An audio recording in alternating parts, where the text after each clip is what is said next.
नमस्कार दोस्तों, आप सभी का स्वागत है आपके अपने YouTube चैनल ज्ञान स्टडी LMP पर। दोस्तों आज हम लोग सीटेड में भाषा 1 के रूप में जो आता है हिंदी को आज हम लोग पढ़ने वाले हैं और इसके इम्पॉर्टेंट प्रश्नों को हल करने वाले हैं। तो आइए दोस्तों क्लास में चलते हैं और इसके प्रश्नों को हल करते हैं। दोस्तों उससे पहले अगर आप चैनल पर पहली बार आए हैं तो चैनल को सब्सक्राइब कर लें, साथ में बेल आइकन को अंडर प्रेस कर लें ताकि अगली क्लास की जानकारी आपको मिल सके। अब आइए दोस्तों क्लास में चलते हैं और आज के प्रश्नों को हल करते हैं। आज का हमारा पहला प्रश्न है, विद्यार्थियों के अधिगम के आकलन के लिए उपयोग की जाने वाली स्कोरिंग मार्गदर्शिका को कहते हैं। क्या कहते हैं दोस्तों, आपको बताना है। ऑप्शन है आपके रूबिक्स, जांच सूची, अनुसूचियां विस्तृत सूची, क्रम निर्धारण मापनी।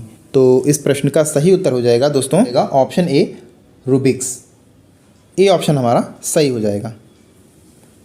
विद्यार्थियों के अधिगम के आकलन के लिए उपयोग की जाने वाली स्कोरिंग मार्गदर्शिका को रूबिक्स कहते हैं। रूबिक्स एक ऐसा उपकरण है जिसका उपयोग शिक्षक कार्य, लिखित परियोजनाओं, भाषण, विभिन्न प्रकार के असाइनमेंट का आकलन करने के लिए करते हैं। तो ए ऑप्शन हमारा सही हो जाता है। अगला प्रश्न है, द्विभाषी बच्चे या दो भाषा जानने वाले बच्चे किसी से बात करते समय प्रायः एक भाषा के शब्दों का प्रयोग करते हैं, वो कहलाते हैं, क्या कहलाते हैं दोस्तों? क्या कहलाते हैं दोस्तों, आपको बताना है। संकेत बदलना, संकेत मिश्रित करना, बहुभाषिता, दक्षता स्तर। तो दोस्तों इस प्रश्न का सही उत्तर है ऑप्शन ए संकेत बदलना। द्विभाषी बच्चे या दो भाषा जानने वाले बच्चे किसी से बात करते समय प्रायः एक भाषा के शब्दों का प्रयोग करते हैं, यह संकेत बदलना कहलाता है। द्विभाषी बच्चा यदि हिंदी और अंग्रेज़ी दो भाषाओं को जानता है और किसी से बात करते समय केवल हिंदी भाषा के शब्दों का प्रयोग करता है तो यह संकेत बदलने के अंतर्गत आता है। तो इस प्रकार दोस्तों ए ऑप्शन हमारा सही हो जाता है। आइए अगले प्रश्न पर चलते हैं।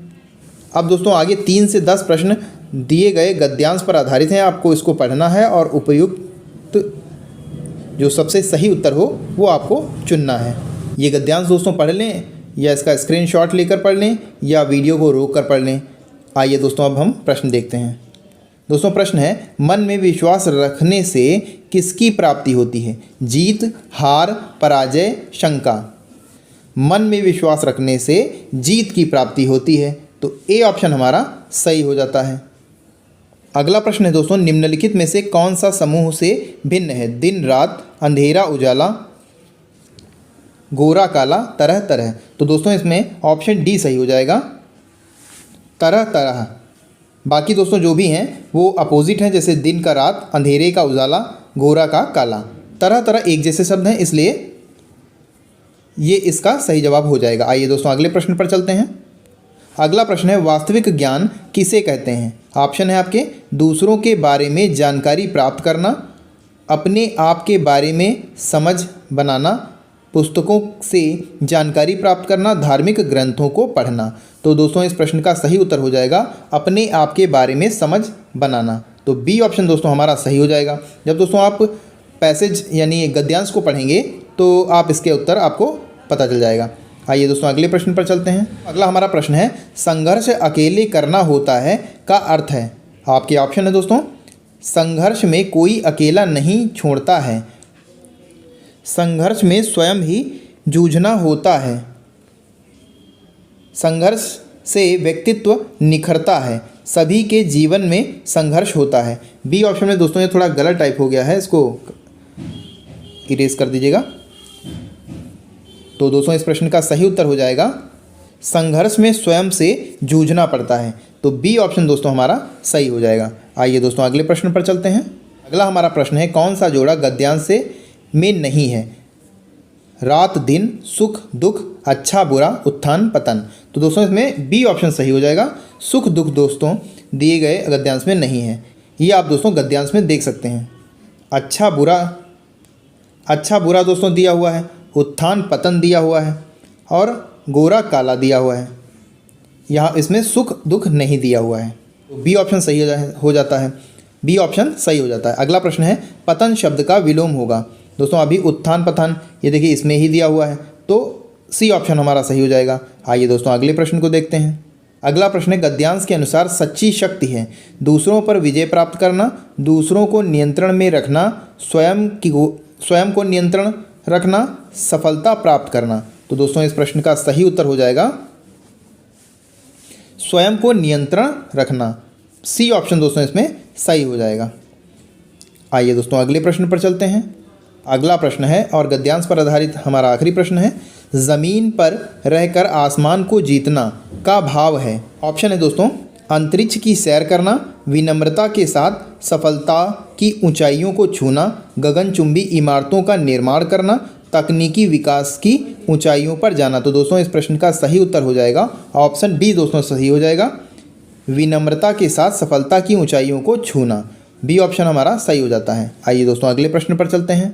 अब दोस्तों 11 से 15 तक काव्यांश को पढ़कर दिए गए प्रश्नों के उत्तर आपको देने हैं।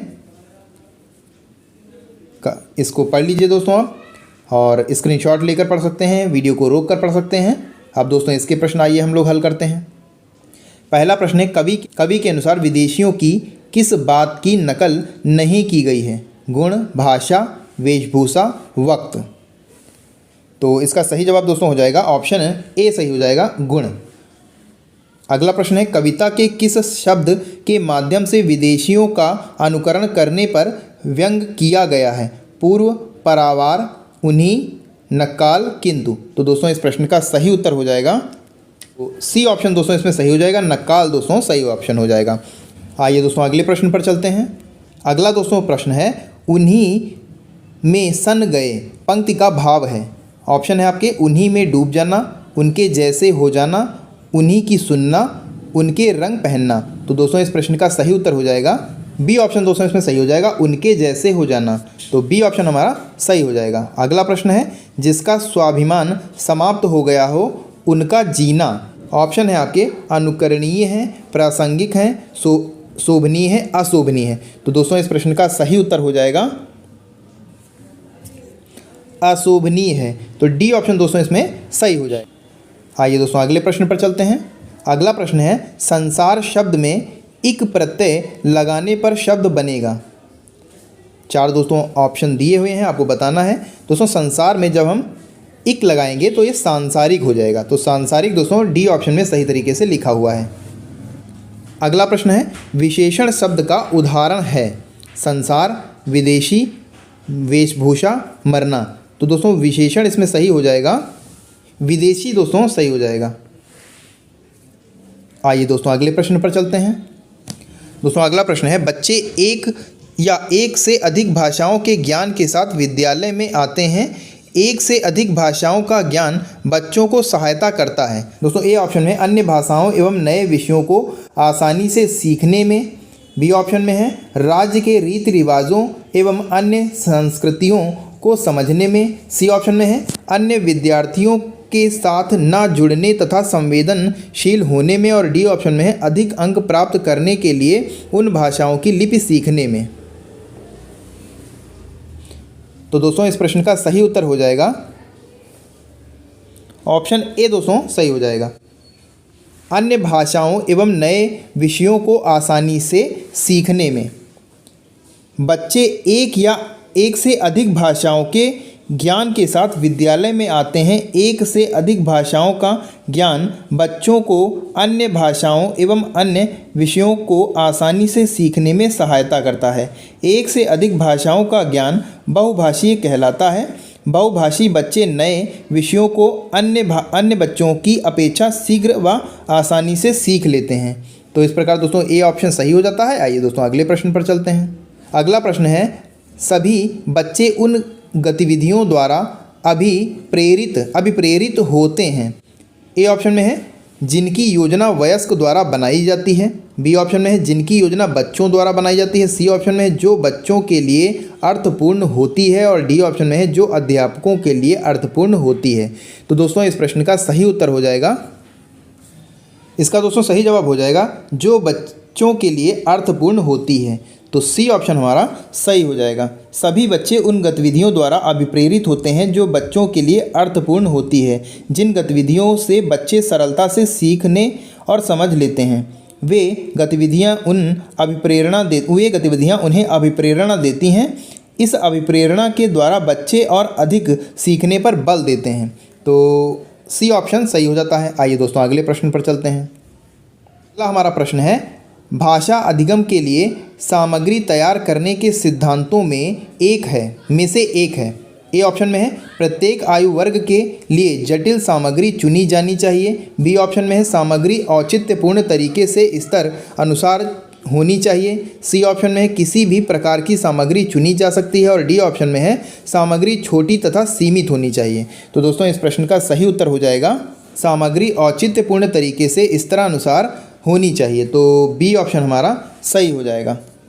भाषा अधिगम के लिए सामग्री तैयार करने के सिद्धांतों में सामग्री औचित्यपूर्ण तरीके से स्तरानुसार होनी चाहिए।